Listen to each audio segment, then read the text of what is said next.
Baik, kita lanjutkan kembali bahasan tentang eliminasi. Kemarin kita sudah membahas tentang karbon alfa, karbon beta, hidrogen alfa, hidrogen beta, kenapa mereka bisa putus, mereka kenapa bisa berikatan, mana yang asam, mana yang berikatan sebagai basa, ya kan?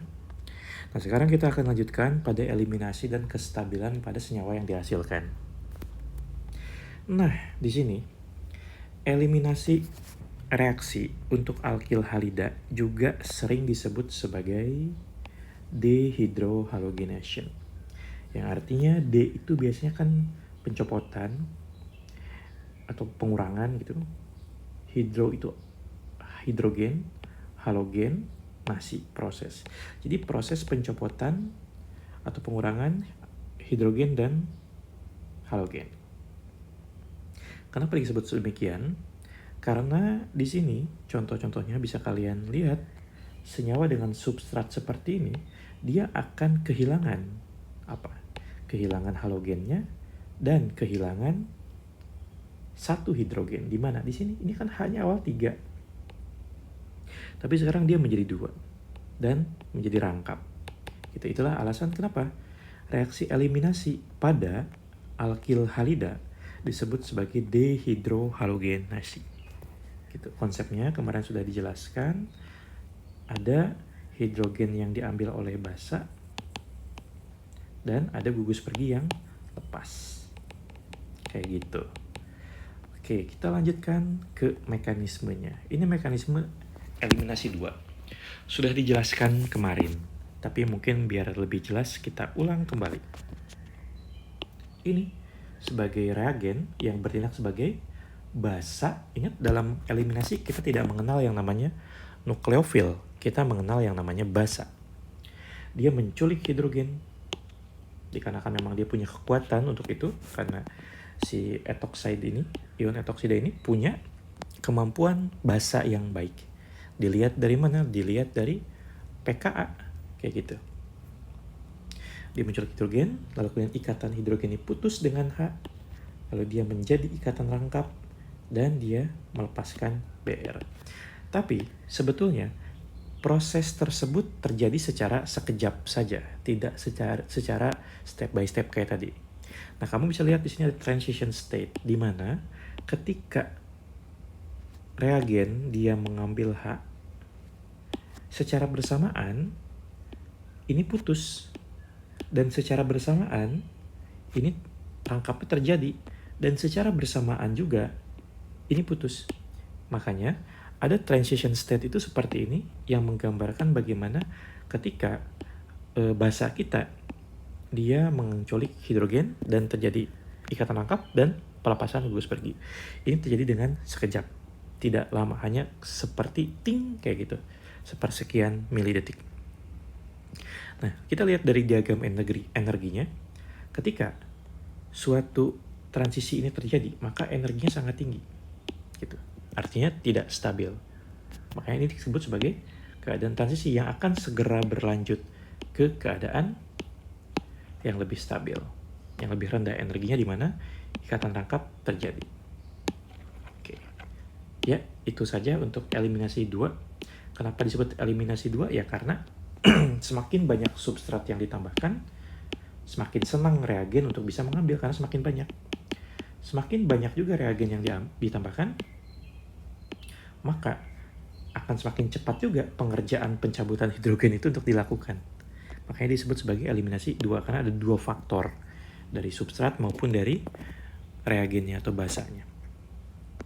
Ini konsepnya mirip-mirip lah dengan si SN1 dan SN2. Beda mekanisme saja kayak gitu. Nah, kalau mekanisme E1 itu sama saja dengan mekanisme E2. Tapi prosesnya mirip seperti SN1, yaitu basa tidak cukup kuat untuk bisa mengambil hidrogen beta. Sehingga dalam hal ini dia menggunakan contohnya air ya. Gitu, dengan menggunakan air sebagai pelarut dan juga sebagai reagen di situ. Nah, basa yang tidak kuat ini tidak bisa langsung mengambil H karena tidak cukup basa. Sehingga memungkinkan terjadinya mekanisme E1.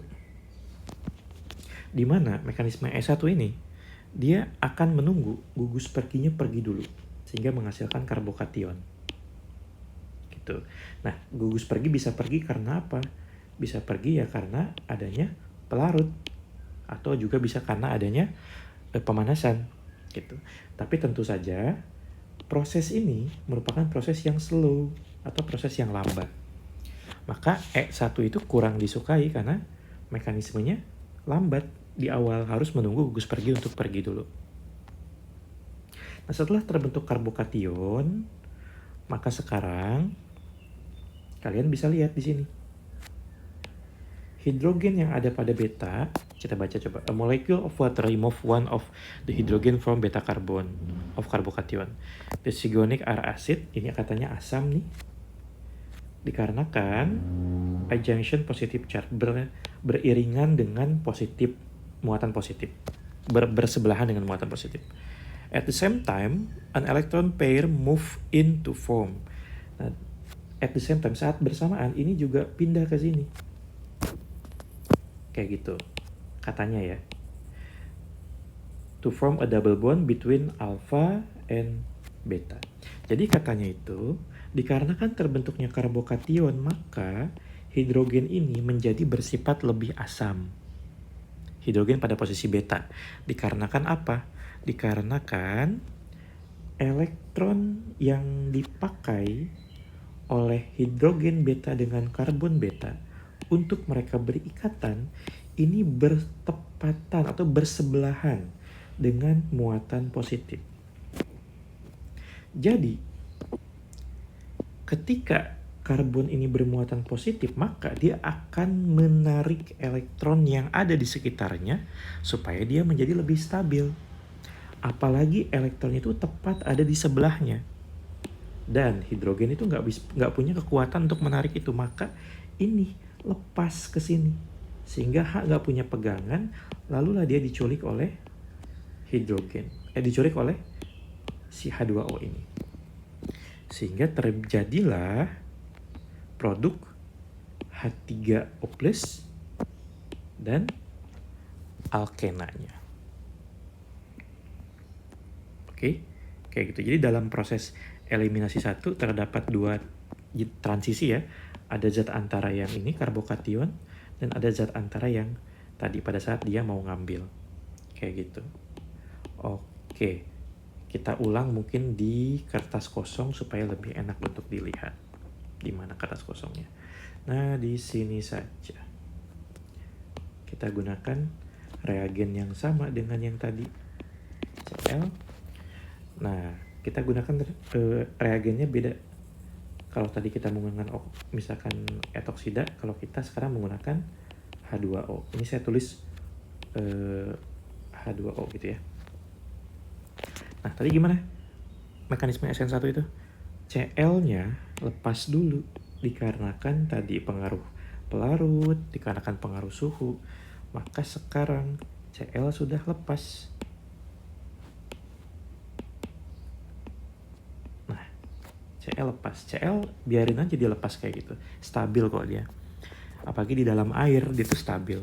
Ingat, NaCl di dalam air itu kan dia pisah jadi Na+ dan Cl-. Ya stabil, dia stabil, nggak gabung lagi kok. Itu biar kamu ingat saja. Nah, sekarang setelah terbentuk karbokation di sini akibat lepasnya gugus pergi, H yang ada di sini ikatannya tertarik sehingga membentuk rangkap. Di saat yang bersamaan, karena dia kehilangan pegangan, oksigen yang walaupun dia bersifat sebagai basa lemah, ya karena ini asam sekali kan, maka dia masuk ke sini untuk mengambil hidrogen. Sehingga terbentuklah apa tadi? H3O+ atau si asam itu tadi. Dan senyawa alkena dan Cl-. Jadi kalau kita bisa gambarkan untuk persamaan reaksinya, kita bisa gambarkan kayak gini. Ya, kemudian kita tambah dengan air. Oke. Lalu ini akan menghasilkan senyawa yang seperti ini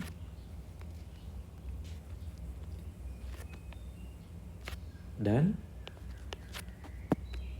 senyawa yang seperti ini gitu kan. Ini kan dia, kita boleh kan ngambil yang ini, boleh aja gitu, nggak masalah. Dan ini tadi udah ngambil H, jadi H3O plus dan Cl min. Atau kalau kalian mau rubah, ini bisa dirubah. H3O plus dan Cl min itu apa? Air dan HCl. Kayak gitu, maka ini persamaan reaksinya. Oke, bisa ya untuk mekanisme E1. Sebetulnya tidak susah untuk eliminasi karena hasilnya itu sama saja, tidak ada yang R ataupun yang S secara stereokimia kan, dia nggak menghasilkan suatu senyawa yang kiral pada akhirnya. Tapi memang nanti dari sini itu akan terbentuk konfigurasinya itu bukan R dan S, tapi melainkan apa kalau dalam alkena itu? Cis dan trans gitu. Nah maksudnya cis dan trans itu nanti akhirnya kita bisa nih untuk melihat apakah jadinya benar seperti ini atau malah seperti ini. Mana yang kira-kira lebih mungkin untuk terbentuk, ini atau ini? Atau ini? Kalau ini kan nggak punya variasi gitu aja ya. Nah untuk melihat ini, sekarang kita harus bicara tentang kestabilan alkena. Oke, kita lihat di sini contoh reaksinya. Dimana living groupnya ini bisa menggunakan ClBrI OTS ya, atau OMS, itu termasuk gugus fungsi juga. Silahkan cari strukturnya di internet ya. Nah kemudian ketika dia diberikan basa dan heat, nah heat ini menjadi satu kunci dalam eliminasi. Kenapa? Karena ketika kita berikan heat, maka kita akan memperbesar kemungkinan eliminasi dan memperkecil terjadinya substitusi, karena kan mereka bersaing gitu. Jadi heat ini menjadi kunci. Kenapa sih butuh panas ya? Tadi kamu bisa lihat pada ini, pada diagram energinya, dimana ketika dia terbentuk transisi, dia akan membentuk energi yang tinggi sekali. Energi aktivasi butuhnya tinggi sekali, sehingga butuh energi yang tinggi untuk bisa terjadinya reaksi dalam reaksi eliminasi. Nah, di sini reaksi ini dia akan basa dengan heat, dia akan menghasilkan dua kemungkinan produk, yaitu produk yang seperti ini, karena dia ngambilnya H-nya dari sini kan, H yang dari sini terbentuk di situ rangkapnya. Ada juga yang seperti ini karena ngambilnya dari sini, terbentuk seperti itu rangkapnya. Nah, mana yang banyak? Ternyata yang banyak itu adalah yang ini, gitu, yang dimana alkenanya berada pada posisi memiliki lebih banyak alkil. Oke, alkenanya memiliki lebih banyak alkil. Begitu pula ketika kita melihat reaksi ini secara spesifik, direaksikan dengan nawet. Apa itu nawet? Yang tadi kita bicarain, eto minus nawet itu ini sama aja, gak usah terkecoh. Etoh itu pelarutnya ya, dia etanol pelarut, karena kan kita membutuhkan pelarut juga agar dia dapat bergerak nih, mereka semua ini agar dapat bereaksi. Karena kalau nggak dilarutin sedikit sekali, ntar hasil tetes-tetes gitu kan, dikit gitu. Oke, diberikan heat. Nah kemudian ini kan berarti kemungkinannya ada di sini, bisa kan? Ada juga kemungkinan di sini. Nah ternyata ketika direaksikan, hasil yang ini dia merupakan hasil yang mayor, dikarenakan memiliki substituen alkil yang lebih banyak. Produk seperti ini bahkan dikatakan, kata dia, rasionya itu 80 banding 20. Ini terjadi sebanyak 80%. Kalau 100 gram berarti 80 gram, ini 20 gram. Gitu, sedikit, tapi ada. Artinya nanti kalian jangan tanya mana yang terbentuk. Ya dua-duanya terbentuk. Cuman mana yang banyak, mana yang sedikit. Itu yang kita sebut sebagai yield. Gitu. Oke ya. Atau dalam hal ini dia rasio persentase.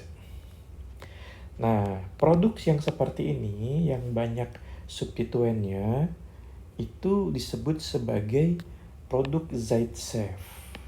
Ya, karena mengikuti aturan Zaitsev tadi yang menyatakan bahwa pada struktur alkena itu yang stabil itu adalah yang memiliki banyak alkil. Nah, sekarang kita lihat bagaimana kestabilan alkil ketika kestabilan alkena memiliki banyak alkil. Di sini ada monosubstituen. Jadi alkilnya itu cuma punya karbonnya itu satu. Di sini. Jadi sisanya cuma hidrogen doang.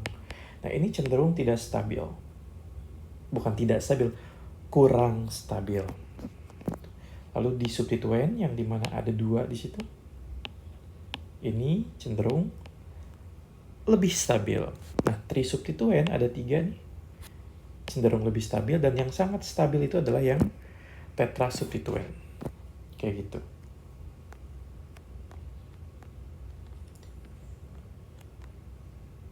Oke, ini masuk contoh. Contoh lagi di sini ada produk ya. Dimana ini kan memungkinkan terjadinya di sini dan di situ kan. Nah, tapi ternyata yang mayor ya yang ini. Alasannya sama.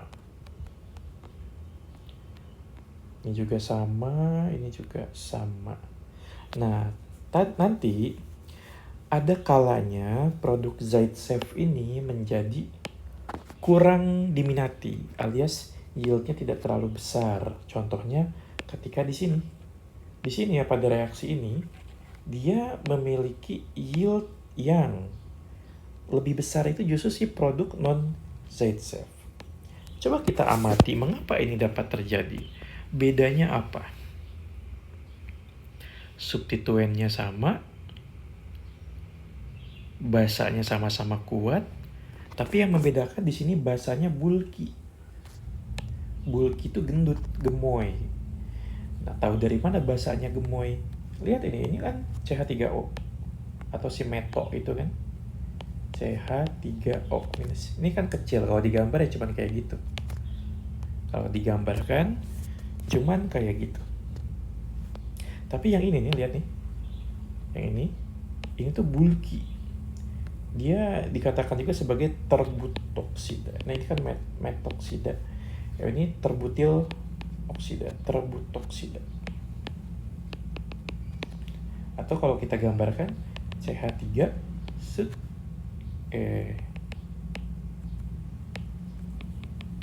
gambar kayak gitu aja ya.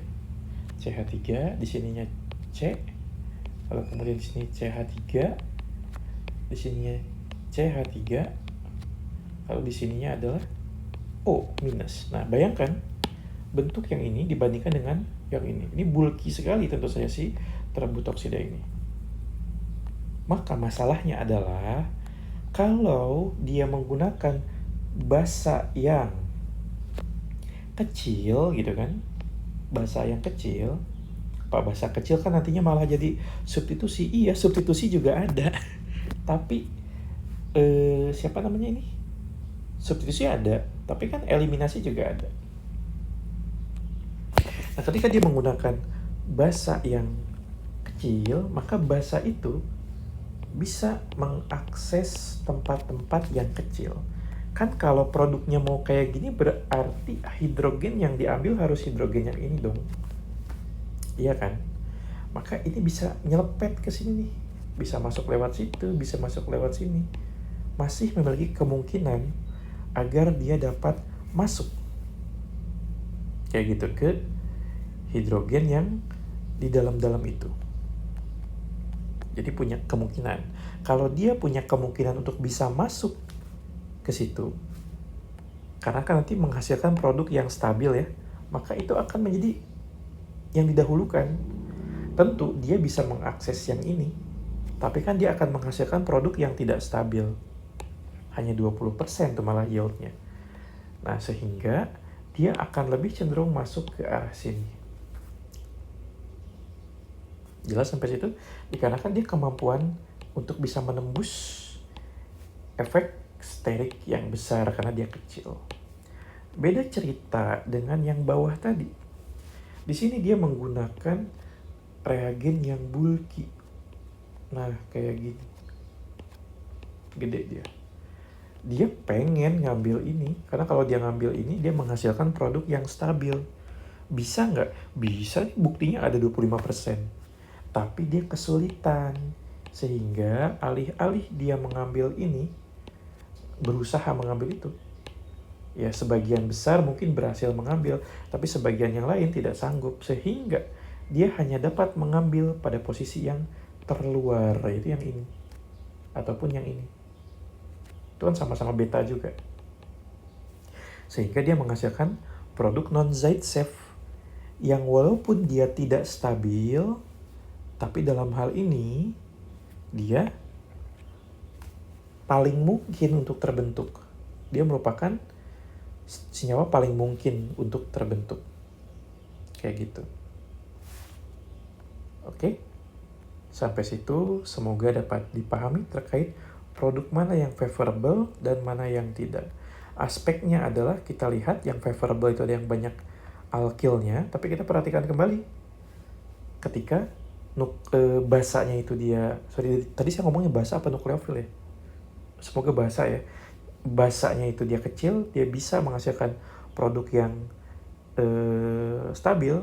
Kalau substratnya gemuk ya, ini kan karena dia gemuk aja gitu. Kalau substratnya nggak gemuk kayak misalkan kayak gitu doang, ya ini juga bisa ngambil ini mah kan gampang gitu. Tapi kalau ini kan gemuk, nah kayak gitu, dia ngambil yang ini nih. Ada halangan seriknya gede banget gitu. Jadi intinya adalah kita melihat substrat, juga melihat basanya gitu, apakah dia gemuk atau tidak. Nah sekarang menjadi pertanyaan, mengapa alkil yang banyak tersubstitusi itu memiliki kestabilan yang lebih tinggi? Kita akan jawab di pertemuan berikutnya. Silahkan dipikirkan terlebih dahulu.